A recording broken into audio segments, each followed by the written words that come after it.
Hello audience, I'm the narrator, and this is an Islamic tale originally told in Arabic during the Islamic Golden Age.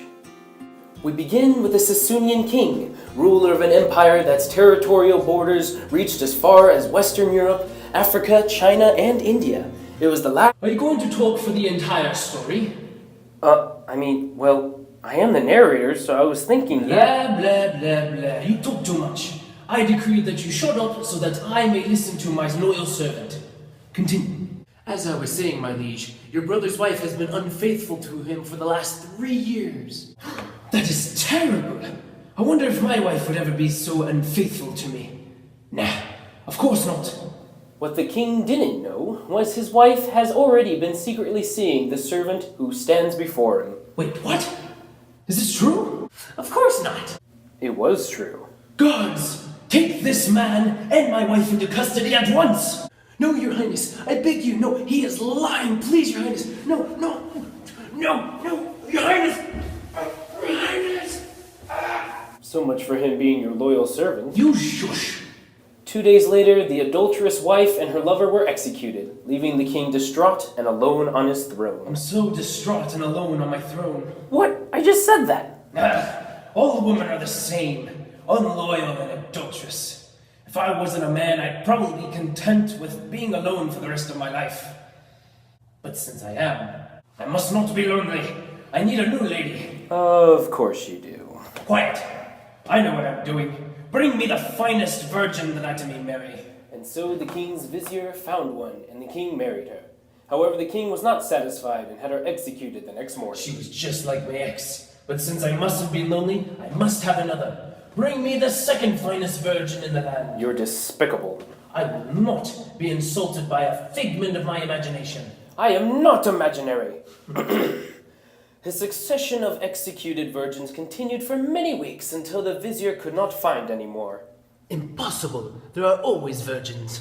The vizier's daughter offered herself as the next bride, and her father reluctantly agreed. Her father should have been happy to offer me his daughter. Nonetheless, she arrives on the night of their wedding.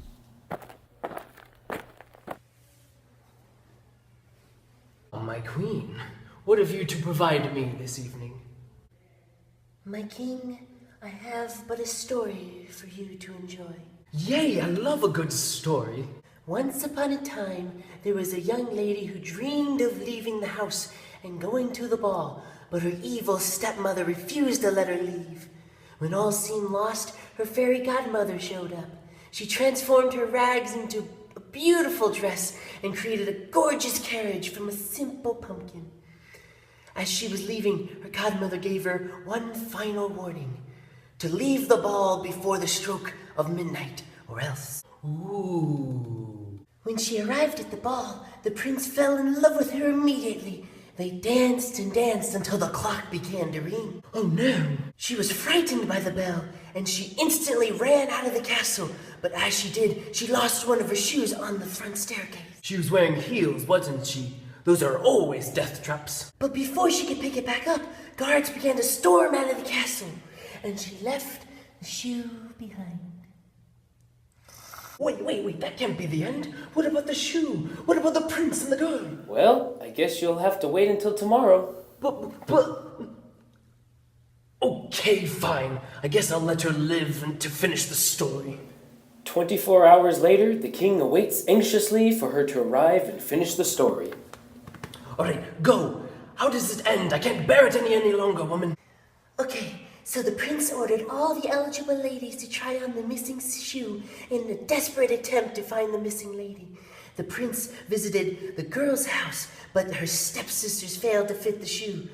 Just as the prince was leaving, the young maiden revealed herself, and the shoe fit snugly on her foot. The prince and the young lady were married, and they lived happily ever after.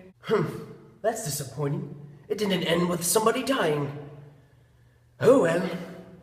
I guess someone's going to. Time for bed.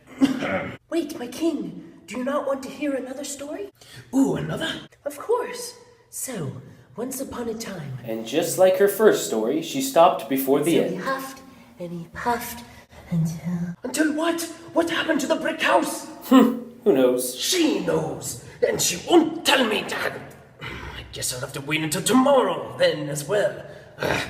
And so this pattern continued for many nights, 1,001 nights to be exact. Every night the king was left disappointed, but was just as curious to know every ending.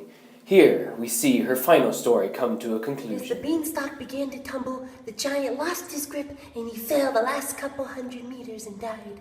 The young lad and his mother lived happily ever after with their stolen golden goose. Oh, thank goodness. I was worried about this one, especially since the last one ended with the star-crossed lovers killing themselves. My lord, it has been 1,001 days since we were married, and I have given you 3 sons.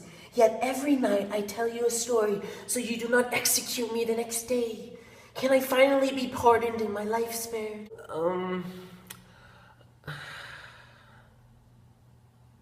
Well, I don't know, maybe? No, I don't know. Dude, she told you stories for almost 3 years. I think she's earned her life. Hey, dang, what kind of storyteller are you?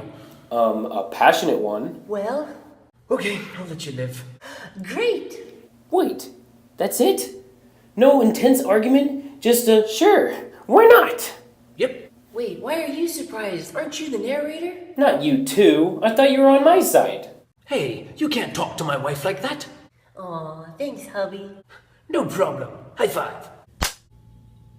Wow. Wasn't expecting that.